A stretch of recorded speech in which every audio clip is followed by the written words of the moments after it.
Okay, some of you got these last couple questions on the quiz wrong. And so let's just talk about it because you really need to know how to do this. This is basic algebra. We want to keep the x's on one side. We want to keep the whole numbers on the other side, right? So obviously the easiest way to do this is I'm going to get rid of this -5 by just saying a +5, right? But I'm going to move this 1/3. I got to move it over here. So I've got to say -1/3 x, -1/3 x. Well, because this is the same denominator as this, I had 2/3. I took away 1/3. I'm obviously left with 1/3 x on this side. 4 and 5 is 9, right? So at this point, the only way you really want to get rid of the fact that this is a fraction, you say times 3 on each side, because then that 3 cancels out that 3, and you're just left with x. 3 times 9 is 27. Okay, so a lot of people got that wrong, and you really shouldn't have. It's not that hard because I gave you the same denominators of the fraction. Now this one, I didn't give you the same denominators of the fraction. This is no fraction, right? This is a whole number. And this is 2/3. But really, any whole number can also be turned into almost any fraction. So if I want to think about what can I make to put over 3 to give me the answer 4, like 4x, if I wanted to write that as something over 3, really, that is, I could write, right? It's the same. Because the next thing you would do is you'd be like, you just divide 12 by 3 and you get 4x. So these are the same, but I'm just going to put it like that because then it's going to make my life easier when I go to do the work. So again, I'm going to move this 6. I need to get it over here.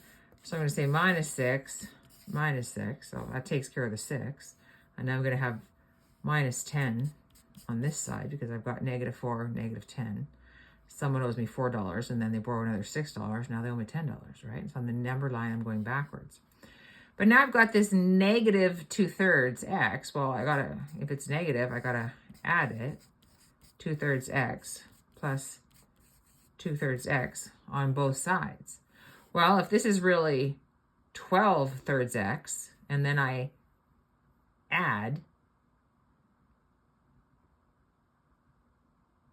2/3 x,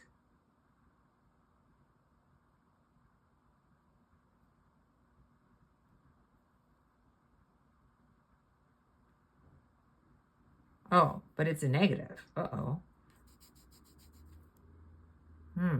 So if I have -12, but I have +2, ooh, I'm left with 10/3 x equals -10.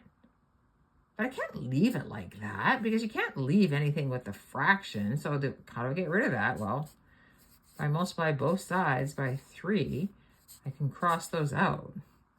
So now I'm left with 10x. -10 times 30,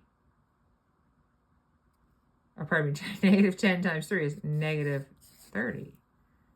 Okay, good. Well, I still have my negative here, right? Because it was -12 plus 2, I've got -10. So I've actually got -10x equals -30. So -10 divided by -10. X is equal to 3.